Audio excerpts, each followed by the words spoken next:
Welcome to the Rise to the Challenge podcast. Joining me today, she's an international award-winning publicist and the founder and managing director of Lamourie Media Incorporated. It's Tracy Lamourie. How are you doing today, Tracy? Very good. Hello. How are you doing, Alex? Doing good. It's finally nice to meet you and talk about your rise to the challenge. What we'd like to do first is go right to the beginning, talk about where you're from and what were you involved in growing up. So the very beginning. So I was born in Ottawa, which is the capital city of Canada. Now I live in Hamilton near Toronto. I spent most of my life near the Toronto area, but I was born in the nation's capital, yeah, which is Ottawa, and very proud of that. We're Ottawa's very proud of being the nation's capital, kind of thing. It's all diplomats and Washington kind of stuff. But I lived there till I was 10, and then moved with my family to Toronto. My parents got divorced when I was 10. I ended up living mostly with my mom. A good relationship with both, though. She was a power woman, kind of in her own way, in the corporate world in the 80s, when it was a lot harder to do that in the field of collection. So she was like a hard ass. You couldn't mess with her, and she's a sweetheart. But at work, she was like, and that was in the 80s, when you had to put on your makeup armor and go and kick some butt. Of course, I didn't appreciate that as a teenager, but so that's what I come from, the power woman kind of vibe, I guess. So, growing up in Canada, what are the biggest things that you learned about yourself growing up? So I was always looking back, and I think even that I thought growing up, I thought I was shy, but people who knew me when I was young say I never was. And I guess so I may have questioned myself inside, like we all do, but I never, was intimidated enough to be quiet. Like I always spoke out, and I'm glad I did, because I learned really young, even though I didn't have any influence back then. I wasn't a publicist. I didn't know celebrities, but I learned very young that if you raise your voice, people will listen and something will happen and change will happen. That happened every single time I ever did that, even from 15 on. I was successful in all the little things I was trying to do. Not talking about successful in terms of money in those days. I didn't start even caring about that until more recently, thinking, okay, I only have a good 15 more years. I better make sure I'm not eating cat food. But now business is going well because I turn my attention to that, but still very heart centered. But yeah, so everything that I did, kind of was at least listened to or worked, and then ultimately, which got me, that's why I think I've been asking the question lately, is why did you do some of the things you did later, which is like help try to get an innocent man off death row, which ultimately worked. And part of that reason is because I didn't believe that you couldn't do things, And actually, I posted about it today. If we were talking about this, that old God grant me the serenity to accept the things I cannot change, the courage to change the things I can, Mhm. and the wisdom to know the difference. And I said, that's actually great advice. But the problem is, too many people put too many things in the first category of things they can't change. And not enough people realize, no, there's actually a lot more things you can change. It's still great advice. You should, accept the things you can't change, but realize that there's a whole lot more things you can change than you actually think in your everyday. So, yeah. So, with those people that thought you were shy, were they able to see over time that maybe they thought wrong and how you were able to have that voice and be out there and be able to talk to people? No, it was more the other way around. I thought I was shy. Like when I look back, I say, oh, I used to be shy growing up when I was 14 or 15. And people said, what? No, you weren't. And I said, yeah, yeah. I clearly remember sitting there being shy. And they're like, that's not the way it seemed. So I think I always, I was shy, but I didn't let that stop me. I guess I was always like, I always had that brave attitude, or I don't know if you want to call it brave, or just like, no, you're not going to get the better of me. Stubborn, maybe stubborn, not brave, So it didn't matter what you threw at me. I was going to be, I was going to be resilient, and you weren't going to get me down, period. So that was for any challenge, really.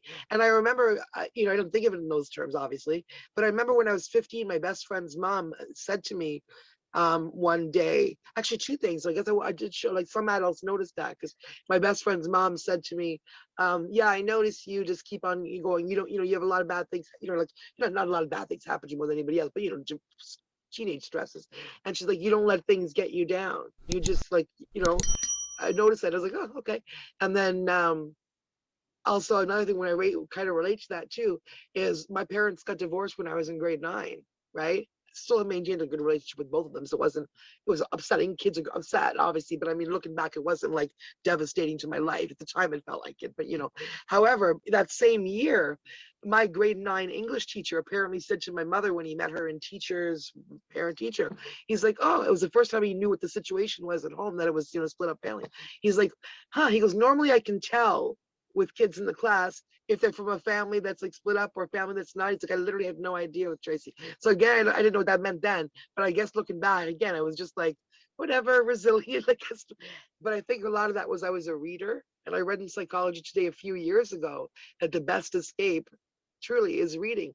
And it's true even now. If I'm mad or all hyped up about something, but for some reason I go and pick up the New Yorker and I get really involved in it, 2.5 pages in, my heart rate's down. I'm in the story. I'm not so upset. So maybe over a lifetime, that's been an equalizer, an emotional equalizer, right? I think that's a good thing that you mentioned about like how your teacher didn't even know what was going on at that time, because a lot of the kids have gone through that similar situation where it affects them, but now people can find ways to overcome those challenges. And when you were going through that, were your parents able to be like co-parenting in a way where they were doing anything that it did not affect what you were going through at that time?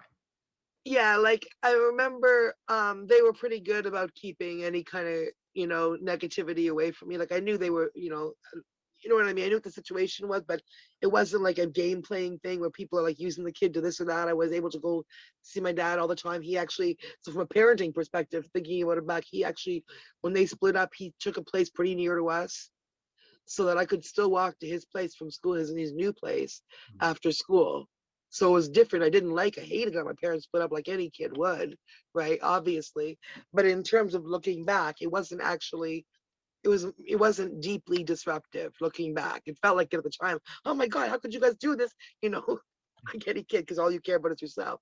But looking back on it, no, my dad stayed completely involved, not just the weekend dad, which he obviously had the weekend, but also my mom didn't limit it to just weekends. It wasn't like, okay, you get her on 2 weekends, that's it. And they didn't play those kind of games. I was able to go to one house or the other, and I was able to walk to both, and so there was that security, and I Growing ended up up, using my advantage in my late teens, actually, as kids will. If they were both completely different homes. My mom at that time was, restrictive in some ways because she was religious, but she's not anymore. So there was certain things. She didn't have a TV at the time. She wouldn't allow. So when that was a little annoying over there, I'd go over to my dad's. And when his different kind of annoying was annoying, I'd go to my mom's. And there was a point when I didn't want to tell either of them that I wasn't actually living at their house. It was kind of an emotional balance. I felt bad, like they both wanted me to live there. So I actually had a room at both houses, and it was like, oh yeah, I'm just literally I would just go wherever I wanted that week, which is great for a teenager, But it was the balance. Looking back, it was also an emotional balance because like I wanted them both to think I actually lived at their place. And I would just go to the other one's house that I was spending about equal time. So growing up, did you have any motivations or someone that inspired you? inspired me? Absolutely. And it sounds silly, but John Lennon was probably, and I was 10 years old when he died, but he's definitely outside of my family, the biggest single influence in my life. The reason I became an activist, the reason I first went out to any kind of justice march, which at that time was first thing was a peace march, a memorial of Hiroshima and Nagasaki when I was 14 or something. But more importantly than all that, he's probably a good part of the reason I started raising my voice, because I became a Lennon fan when I was 10. And one of the things that really ingrained in me, thank you, John Lennon, because this is important. And who knows how many other people he ingrained and what kind of miracles they did, because of that. But there was a quote somewhere in some interview, not even a famous one. You'd have to be a deep listening to everything John Lennon ever said fan to hear this one. But he was saying in one interview at some point, around the time they're doing their peace stuff, don't just follow us. Don't look at us as leaders. If you have a good idea, we'll follow you. Like, just like do something, do good things. And, so you can be a leader, not that you can be a leader. I don't want to be a leader, but you don't have to wait for leaders. You can have an idea and act on it, and things can happen. And I did. And those were, when I heard those words, those were in the days when you listened to your heroes, when you still have heroes, So, I mean, I was an idiot kid like everybody else. I went when I, I wanted to try Galois cigarettes because John Lennon smoked them in Paris, But so that was so for good and for bad. But he said that too. I thought, oh, and that one obviously stuck with me because I spent my whole life, not letting anything intimidate me in terms of speaking out about things. And it served me well. So thank you, John. What was that dream job that you were wanting growing up? Reporter, which is interesting because I'm kind of close to that now, which I only realized recently. Well, writer, I guess. I wanted to write a book, which I'm actually also doing. But a business publisher asked me to write a business book. I didn't. I used to want to write fiction and stories and all that stuff. I was writing a vampire novel when I was 21, unfinished somewhere in longhand, in a binder, I'm sure. But that's funny. I hope I find that sometime. It's probably hilarious. I'm gonna get a movie made out of it. But but yes, I wanted to be. I remember actually. It's funny. I remember it's not a newspaper, but it's just a magazine. But I remember doing this when I was a kid in Ottawa. If this was the Ottawa Citizen, I would literally do this as a kid. Practice. I would take them to the paper and pretend there was a screen in front of me like there really is right now, and pretend this was an audience looking at me, and that like the people on TV, I couldn't just read like the news like this, right? Because they couldn't, that I had to look. I didn't realize there were teleprompters. I didn't know about teleprompters, right? So I would be like this. Mr. Matthews would have been full-time or active during the notice period if his employer hadn't reached out to give reasonable notice. Like I can still read like 3 paragraphs with just looking like really quick and doing those, because I used to practice that because I thought I'd need that for my inevitable TV news job. And then I didn't worry about that for years, didn't think about that. I started doing just entry-level sales, never really thought about building a business or anything that wasn't in anything to do with, like nobody I knew did that. It's not, we would just be employees forever, luckily, probably. And then this weird trajectory happened that we lucked into, suddenly realizing we should just, do what we do and people pay us for it. So were you on the path with education or did you go right into the job force? No education. Right to the job market. Yeah. So I graduated with honors from school in high school, and then I went right to. Oh, I was doing a part-time job at the end of high school, and then I transitioned. I went right to full-time for a while because I didn't have any money, or my parents could pay for school or anything. So I thought I'd eventually go to university, which I didn't end up doing. But first, I wanted to go to travel, which I did end up doing. So I took a year to work and save up money. I lived at home still, right? And so I had the luxury of living at home. So I saved up all my money and ended up with $4,000 in 1991 from my part-time job. And then I said, going to Europe. That was a big accomplishment for me at 21. To get, not even now I look back, but that's pretty good. I know I had the parents, I saved up $4,000. I was like, I'm going to do this. Nobody believed we were going to do it, me and my friend. It was like I was like, no, you're not going to. Yeah, sure, you and your travel. And then we went and bought the ticket, like, and so we were there for 4 months traveling, just backpacking. It was pre-internet, and we loved the fact that nobody knew where we were. We'd call our dads, once a day from, you had to go to some place to call long distance. It was, and yeah, okay, now we're in Spain. We think tomorrow we're gonna go to France. Okay, call you from France. Bye. And we'd be like, no one knows where we are, which just is weird as a 21-year-old. But yeah, so I came back from that and just started, just didn't, what did I start? Yeah, just went back to working in customer service in an office and then doing some telemarketing, that kind of thing. Met my husband who was doing a radio show. We started doing the radio show together. That was unpaid. It was University of Toronto, but it went out to all kinds of, like it went everywhere, 3 cities wide. So it was real radio in the city.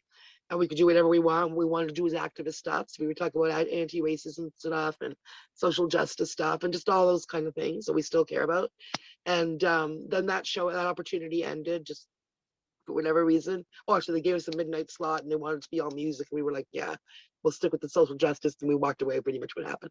But then the early advent of the internet came. So we were still just doing our sales jobs. The internet came, and we thought, oh, here's a way we can still have a voice. We can still talk about those things. So my husband learned how to make a website, and We somehow found out about the case of Jimmy Dennis, who had bought a little ad on something to tell the world that he was innocent, a man innocent on death row in Pennsylvania. The world now knows he was factually innocent.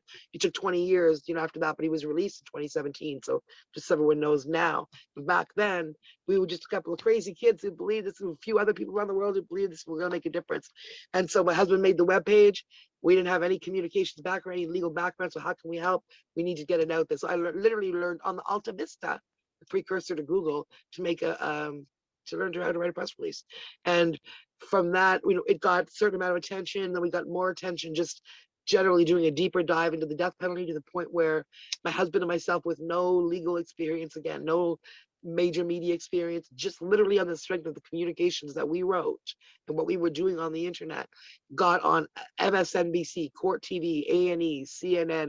If you'd Googled my name 10 years ago, or up to 10 years ago, wouldn't have been all this PR stuff. You literally would have found like 5,000, or I think it was 3,800 links. I basically built an international reputation as in human rights, right? Without meaning to, just with doing that. And then meanwhile, I was still doing my, that was just what we did as our stuff we cared about. We were still just doing our stupid entry level sales jobs, not really, just whatever, getting paid, not thinking we're ever gonna, that's what you do, right? You just have a job and you get paid on Friday, and what you really care about happens before, on the weekends and the evenings, right? And that's how it was working.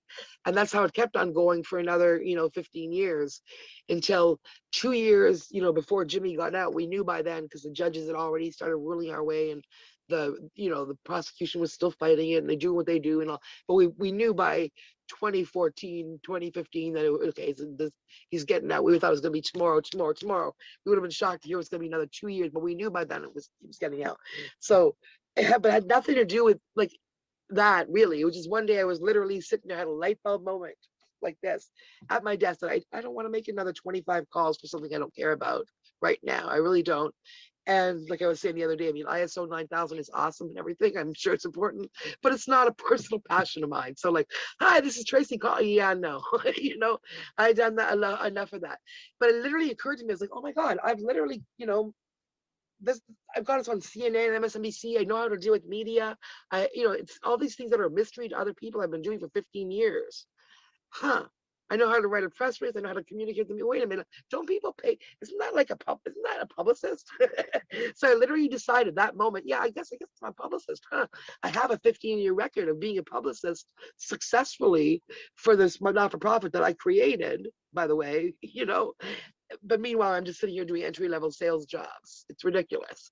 So I suddenly was like, yeah, no, because of the power of the internet that we all have in front of us, I realized, okay, there must be a way. What do I do? How do I do this publicist thing? Well, I searched and I found Elance, which I think is called Upwork now, but it's a free cycle site, and there's other ones like it. And you put your little thing, and you're competing with everybody, so you have to, everything's about the pitch, and then you got to price low. And I ended up making, getting a few clients, making $7,000 part-time, doing it for a couple of months, to the point where I was like, oh, okay, so now I'll start to get some real world, now. And one of the clients I got on Upwork was Angela Sadler Williamson, who's with me 6 years later, who's a cousin of Rosa Parks, like literally Rosa Parks, right? And her book and film and children's book about Rosa's legacy after the Alabama bus like that. And she hired this Canadian girl from Canada on Elance, So things like that. And then obviously doing, I'm good at what I do and get clients like that, and able to help elevate my brand. And then I just work with not just high profile people, but I've moved into educating a lot of solopreneurs and small business people, and just individuals, even like gig economy people, experts in different things. But yeah, you're experts and you can be quoted in the media, and teaching them basically how to build their brand the way I built mine, to the point where I started this 8 years ago, literally out of nothing with no education. And now I have this crazy, impressive resume, 180 podcast guest appearances around the world, speaking to businesses and entrepreneurs and educate, and watch how I turn that on the other end of COVID into like speaking travel and speaking engagements. See, it's all about finding opportunities. But I only learned that recently. Like, in the crazy story is like, this was not, like, none of this was planned. I should never have got the job, not the job. I should never have been at this point now where I literally have a career when it's not COVID, But when it's not 18 hours a day at the computer strategizing and all that, which I love just as much as the VIP parties and the travel, which is literally the other part of it, a life I never should have been accessing. Like I should have just been an employee my whole life. I didn't have any education. Other than just helping somebody. And then I learned 15 years later, it hit me, hey, wait a minute, I've developed some skills. But so the real lesson there is like that 9 to 5, everybody's bored and hates their life in their 9 to 5, but every single person has something they're passionate about, whether it's a cause or just a hobby, or that you could really build a life out of that. You really could. Like, I mean, say you love sports, which I'm not a sports girl, but say it's a good example, because say you love sports, but you can't be an athlete. So you think, oh, it's not my world. Well, there's about 5 billion, 500 jobs in the world of sports. And you could maybe really love your job and going up every day. Yeah, I'm going to, but instead you don't think about that. You just go to do that thing that gets you money because you fell into it. Like me, literally calling for ISO 9000 because it was comfortable, because I could keep on doing my other stuff while I did that. And I never, until I thought about, wait a minute. And so now, international award winning, blah, blah, blah, working across sectors, working across industries, didn't go to school for this, never read a book on PR until recently. I never even met another publicist. Going back to when you were traveling, was going and traveling in Europe a way to kind of do a personal growth or a mental like reset in a way to kind of be passionate about traveling and learning about all the things that you were visiting? 100%. And just realization that I couldn't communicate with everybody. I wanted to learn languages after that so much. Like, I came back and I tried to start learning more French, and I wanted to learn German, and I wanted to learn Spanish, because that's where I'd been. Because the fact that there were people that I couldn't communicate with was disturbing. I want to talk to those people, but also it's amazing how much you can communicate without language too. Because I also remember being in Prague, and it was like literally months after the Soviet soldiers were still in Prague. They were leaving. And so they were all young, 18, 19-year-olds. So in the bars at like 2 a.m, there's all kinds of tourists and Soviet young soldiers and everything else. And I literally remember, and we were really drunk because, and I don't drink much now, but you're a tourist traveling in your 20s. And also in Prague, where, if you've been traveling all this time, you've been poor as a tourist, because you're saving your money to backpack. And then all of a sudden in Prague in those days, it was like 10 cents for everything, because they were just coming from. So all the Western tourists, they all think we're rich. We're just like, wow, I can buy an ice cream cone. Woohoo. And we're like buying food, buying ice cream, buying wine at 30 cents. So of course, all the tourists are drunk. And I remember having a conversation about like about politics. I remember him saying to me, and we didn't share any language, except like a little bit of French. We both spoke very little bit. He said maybe 10 words of German, and I had maybe 10 words of English. So I don't know what language he said in it, but he was saying about Prague. He specifically said it was very hard in communist times. We had a whole conversation that I remember, so I don't know how that happened. But yeah, in terms of thinking about that, like, it made me, I was proud of myself for having done it, because I remember thinking, wow, people talk about it their whole lives. I want to do this, I want to do that. And I just did it. And I'm only 21, huh? So I think beyond the travel thing, I realized, no, I set a goal. I didn't just talk about it, I did it. Look at me now. Here I am in Rome, huh? So I think that was like a little boost, a little like a life lesson too, for sure. And I just still love travel so much. Like, I want to go. I don't care about fancy hotels, though they're nice when people pay for them. I like more of the hostels and someplace where I'm going to meet the other travelers for sure.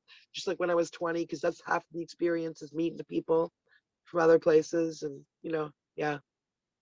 You mentioned earlier that your dream job was to be a reporter or in that kind of industry. When you got the job working at the radio station or radio hosting, was that a starting step to getting to that kind of reporter, because you had to talk to people, but even though they couldn't possibly see you talking? Yeah, I get for sure. Yeah. And that definitely put me in more of a comfort zone, and then that headspace, which is also probably, people have said to us, why did you and your husband end up writing to that guy on death row to even help him in the first place? And I was like, wow, that's a great question. I had to think about that for a long time, because we actually sat down and wrote a letter.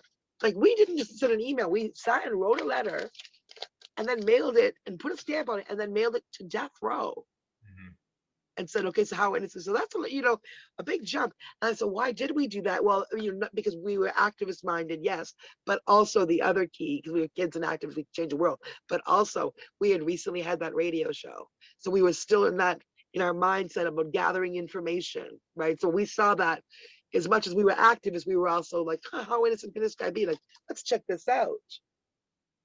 So that would give us, so now we're gonna, as opposed to as an activist, you may not be like, okay, guy on death row, tell me but so we were doing it, like that's what we were doing, but probably because our actions were also informed by having done the radio show and being information gatherers, and that made us actually do that, and I'm glad that we did. When you were helping the guy with in death row, were you ever worried about the negative effects that it could have getting yourselves involved in that kind of situation? Funnily enough, it's hilarious, but no, because you look back on it now, and if you were going to start if you were going to advise someone on how to start an international publicity career, especially so this is how that wasn't even in my mind, right? It wasn't even because if you were going to advise someone how to start an international publicity career, you wouldn't really advise them to go out there really and be a public activist, especially on something that's a controversial issue, because it wasn't just the innocent guy on death row, who now we all know is innocent, but back then when he's not, when people don't know that, then you're just a crazy person. I'm talking to death row prisoners, right? Until it's all proven. Now you're a hero. Like, it's funny how the tone change. Yeah, I know. You know what I'm saying? No one said I was crazy. But you know what I mean? My friends and family, they're probably like, yeah, you guys in your death row, whatever. That's just some crazy stuff. I don't know what and then when he's released, it's like, oh my God, look what you did. You guys are heroes. But you don't feel like that going, you're not. You're just doing like activists going through, right? So we never thought of that at all.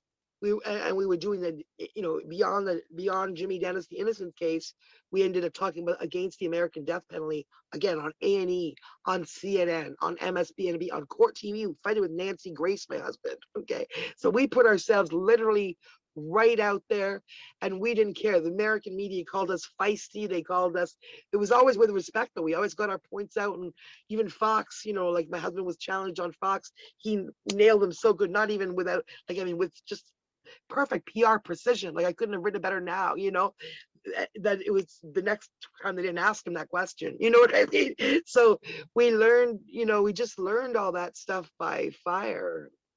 It was that's what turned, but yeah, you wouldn't have planned that. I didn't care, because I was an activist. What I cared about was that the world would hear this guy was innocent on death row, and then after that, about all these other injustices, like all activists, and I had bright red hair before that, and again after, but there was a good period in there when I was doing that death penalty work, when my mother could never, my young days, my mother could never convince me not to have bright red hair. Nobody else did, but I myself went and got brown hair dye the first time I was going to be on national television in 1999, because I was the only person who was speaking out for somebody's life, and I wanted them to hear this and not be distracted by this, so I went changed my life for that, understated, you know what I mean? So for that, but that's what we cared about, is getting that message out. We didn't care about our name at all. And then we didn't transition from one day to the next to do that. I still laugh sometimes, Alex, because I wonder, when I put out a press release in Texas, because we were big, we were the cover of the Houston Chronicle, we were making noise there about boycotts. It was hilarious. It was pretty funny looking back. And now, so the first time I was putting out a press release 10 years later, for clients, business clients. And the first time I had to put one out in Houston, I'm thinking to myself, because my name is really an uncommon name, Lamourie, and it's a totally different context, though, completely different context. A publicist writing you about somebody, as opposed to some loudmouth activist about the death penalty, right? But I've often wondered, but nobody seems to have any of the newspaper people been like, Lamourie, what does that name sound familiar? But yeah, but it was completely unrelated. So pretty much by the time we started to build a PR company, all that stuff is still online. So you search me, people, and my first couple of clients, I remember people coming to me, the first person who had Googled me online, and they said, I Googled you. And I thought, oh no, this is a second conversation, where they're deciding if they're going to hire me. I'm thinking, oh no, that's not good, right? And they just said, I had no idea to this day what they thought about the death penalty. Their tone was like, they hired me. Their tone was flat on that, right? But they were like, you're quite the mover and shaker. And so that's what they took away from it. It's like, look, if this girl can get on CNN and well, let's see what she can do for me. And now most people don't even know. Now they're starting to know about that history again, because I've been doing so many podcasts, and people ask the question, how'd you get started? And I'm happy to tell them, because I'm proud of that story. And then I get to talk about Jimmy and refer them to his new song Tears this year, because he's a musician right now. And, and I always say, hey, I've been talking about him for 20 years. Now he's got a voice he can sing. I'm going to just refer it to him.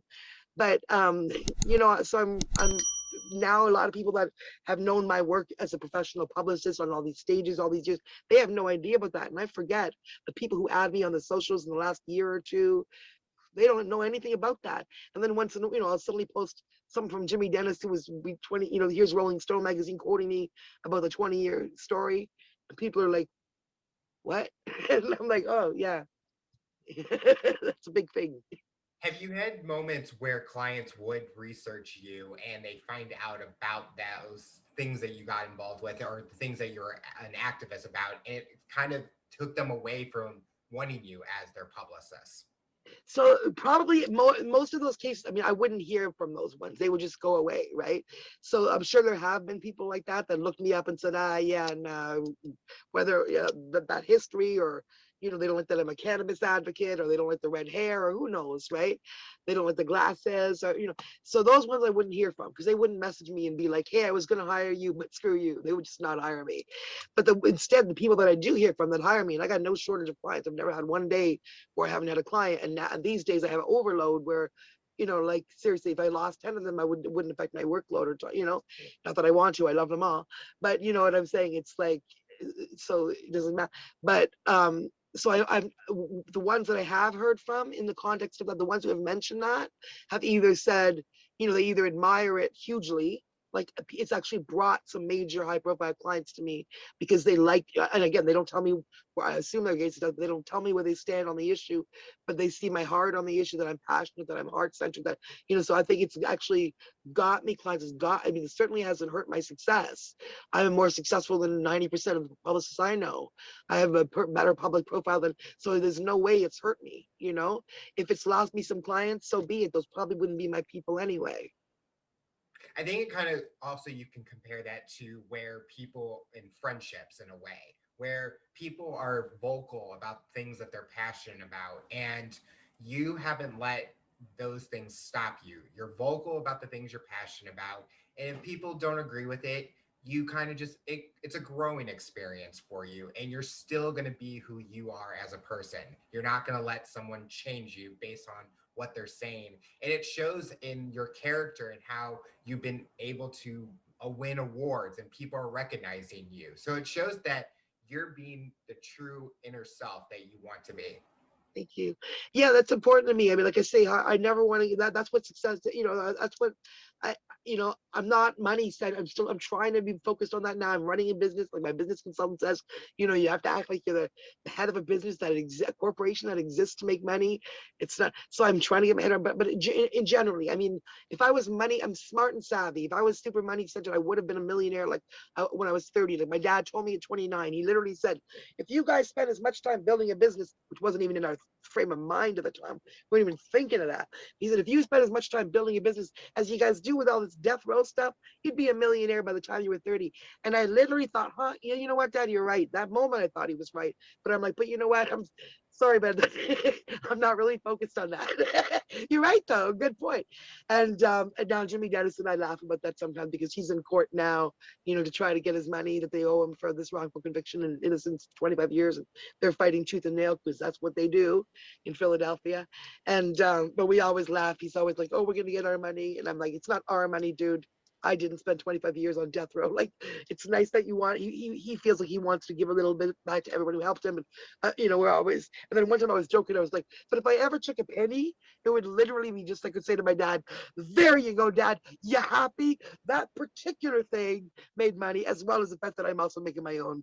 I'm business focused now, and business is doing, even in COVID, like business is good. I managed to pivot. I work 18 hours a day to make it work, but clients keep coming to me, and, I'm privileged, honestly blessed, because they're amazing, amazing projects. I don't take in on anything that I don't feel. I've said no to two because I'm privileged now that I don't have to. I don't want to work with anything that I'm not really passionate about. I either have to be really passionate about it, or I have to really feel the person. And I just believe in them, and they're just doing, they're building their own little thing, and I just like them, and I want to see them succeed. It's like, it doesn't all have to be that you're saving the world, or you're doing it. You know what I mean? It could just be you're changing your own life and the people around you, and you're a good person, and now your little business, your little whatever, right? You're sinking, you're just swimming and not sinking, which is Talk about your current set of clients. What kind of industries are they in, and what is your goal in being their publicist? So across industry, and let's talk about that. Okay, so there's two sectors, well, there's a bunch of sectors, but there's two kind of groups. One is the people that people expect an entertainment or publicists to have. So, entertainment people. So I have authors, public speakers, I have a filmmaker, I have actors, I have all those people, singers, musicians. And obviously they're, creative and they need creative opportunities and they want, all that stuff that you expect. But the other half of the people that I serve, and probably good 60% now because I've been doing so much work with entrepreneurs, is solopreneurs and entrepreneurs. So literally, hey, can I just go like recently a personal chef, like a who's going to be building her national brand, which is a local personal chef, mostly right now does things for people who come into Airbnb into Colorado. So she goes into the, so she, I've got a marketing expert, a neuro marketing expert. I've got a luxury real estate agent. I've got a software company in the UK that gives free programming software program to schools right now for kids that are away in COVID. I've got an osteopath. I've got a psychiatrist. I've got a psychologist. I got a Beverly Hills diet doctor. I've got a literally, like just you can see right across the board. There's no standard. So basically, they're all experts in their field. And my job is to elevate, I like to say elevate and celebrate what they all do. So that's finding the media opportunities, finding opportunities to get them on award stages, which a lot of people don't know. I mean, you think about, you may know the awards in your industry, but there's also a ton of other ones, just entrepreneur awards or power women awards or a whole bunch of things. So I find that landscape in, I just find all kinds of different ways to elevate my clients and to shine a light on the awesome things that they all do. And that's essentially my job, which is a pretty cool job. What is your mental mindset when you're unable to get an opportunity for one of your clients? How do you change the direction and continue to go after another opportunity for them? I always make sure, because I mean, like I said at the beginning, it's all about strategy, and I don't get discouraged. I know at the beginning, even the best press release or the best thing that we craft, similar, we just did one this week. Sometimes it's really hard to get play for it, right? So then you got to go, okay, so really, let's really unwrap what we just did. Yeah, that was an amazing press release. Why would, if I, again, I'm the editor, why would I not? And so I determined this week again, even though this is what I teach about, and I talk about it all the time, that a press release we had put out was ultimately too advertorial as opposed to editorial. Even though I wrote the release and I literally teach people about that all the time, right? But at the same time, it's really hard on a business release to do that lie. And then I realized looking at it, I went, oh no, but now I figured it out. I read it, 2 in the morning. My business partner Dave was like, oh no, see, problem is here, even though it's a free thing, where because I was thinking it wasn't advertorial because we're giving away a free thing that's advantage to all the people, blah, blah, blah. But like my husband said, ultimately it's still a company and the company wants a space. So the way, and we're like, yeah, we started talking. So how do we get that in? It's got to be about a person and an expert. So it's not about this company giving anything away to schools or free selling or anything to do with whatever the company's doing. It's not about that. It's now we have to have an expert who's willing to speak on education, how kids are dealing with all this. What are some of the solutions that schools are finding to address that? And that can be one of the solutions. And then there can be some other solutions as well. So now we're presenting a completely different thing. We're now presenting a conversation about kids and COVID. And that's just one. Whereas before, no matter how good the release was, it's a press release, ultimately a company and the nice thing they're doing, which is what? An ad. Right? So even though it was newsworthy in some ways, the bar of the newsroom is super high, right? Because ultimately that's right. So when we really unwrapped, and that again, I speak on that all the time. And I wrote that one, and it was still a good release. Like it was a good magazine article.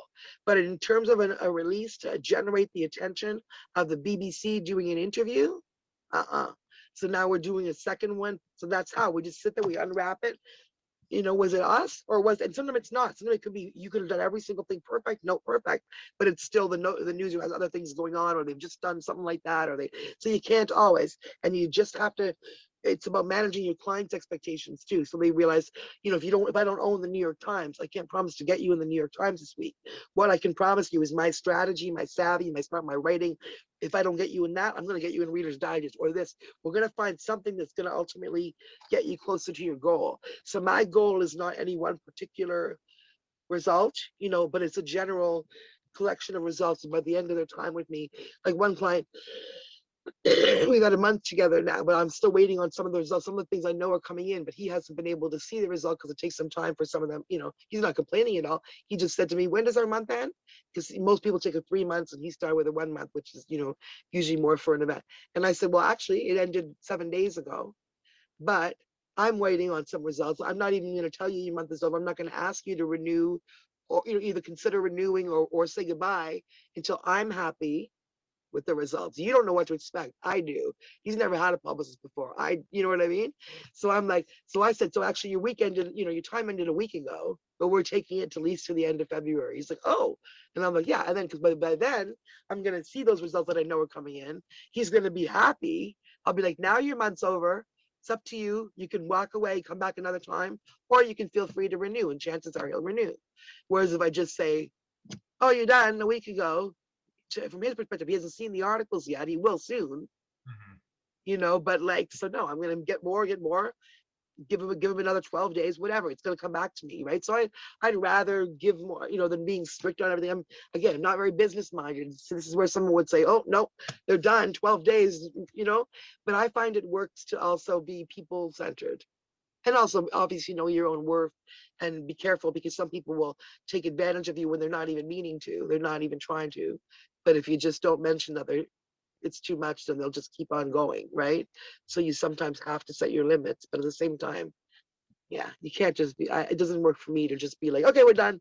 It's about relationships, right? We're building relationships. So During your publicist career, what has been the biggest accomplishment for yourself, but also what has been the biggest accomplishment you've been able to give to a client?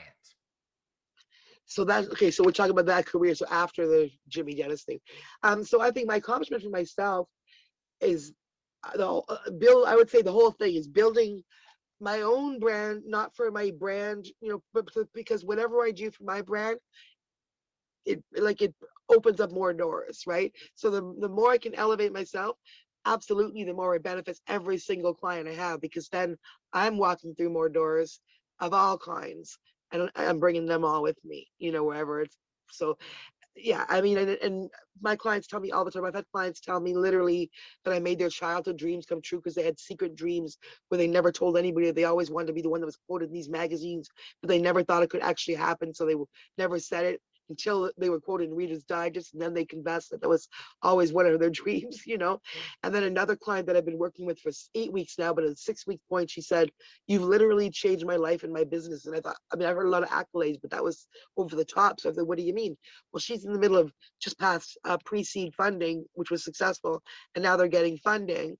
I'm looking for their other funding. And she said now in 4 articles that I got them over the period of a couple of weeks, investors are taking them more seriously. People are coming out of the woodwork that she hadn't heard from in 20 years saying, oh, wow, look at you, you're doing good. So just from her own family to the people with the deep pockets, it literally changed the landscape. So the fact that I can use the platform that I've been able to build for my own, literally, I started this in the corner of my living room with a really crappy old computer and an internet connection. That was it. No, nothing, no celebrity contacts, no, just, the knowledge of the stuff I've been able to do, the death penalty. But that does not, you have to be pretty smart and savvy to transition even big time activism to the level that we were doing it, to a business where you're getting clients, and it's a whole different thing, So I say one thing for accomplish myself, I thought about it recently, that in my lifetime, without even realizing it, in the period of 20 years, I built 2 international respected global profiles, to the point 2 in 2 different things, to the point where on the death penalty and the human rights, we're quoted or mentioned in 19 print books, books with titles like Global Relations, Canada and the Death Penalty, and the US, scholarly books, that. And again, how did I do that? I don't even know how I did that. And then I did it again. So I don't know. So that shows me that I'm really good at PR, not at fake PR, but at elevating, building on and shining light on stuff. Because I was able to do it. And I'm working now for people that are way more accomplished than I was when I started doing that. And I'm honored every day. I have a diverse collection of clients, and this is not, something that I say because it's trendy. This is somebody pointed this out a year ago. actually Rosa Parks' cousin. She said, because I'd shared who my previous, just something generic, like my previous 7 guests on my show that were my clients, and here's the next show come up. And she's like, wow, you have a really diverse client base. And I was like, I laugh because like it's just my friends and my family and my community, right? But it's true. It was like that particular one, it just happened to be, and it was just who was doing interesting things that week. There was no like planning, and there was 6 people. It was something like 3 Black women, 2 Hispanic, one guy, one white guy, poor white guy, one white guy, one old guy, one Hispanic. So he was actually the old white guy, and then one like Hispanic gay guy, a Hispanic woman, 2 Black women, 2 white women. Like it was literally like if you were casting, a diverse crowd. And I was like, well, that's hilarious because it's literally just my random last 6 weeks of client that I wanted to highlight because of whatever project that week. Right? But so I'm proud of that. So what I'm proud of is not, that I haven't created that are diverse people that are diverse across sectors, across experience, across races, across ages, trust me for their messaging, for their public messaging. And that's huge. So what does the future look like for you? What are you hoping to accomplish in the next couple of years, personally and professionally?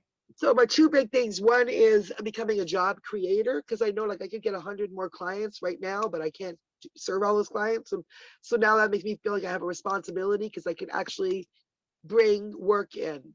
So I should be finding people to do that work, which is huge to get your head around. It's really hard to find the time and understand and to train people what you do when you're an entrepreneur and all that. But I feel like that's the next place we need to go, is like, because I could create 10 jobs, 10 people could have awesome lives like I've created for myself in an environment where it's hard to do that, literally from working at home with their brains and a computer.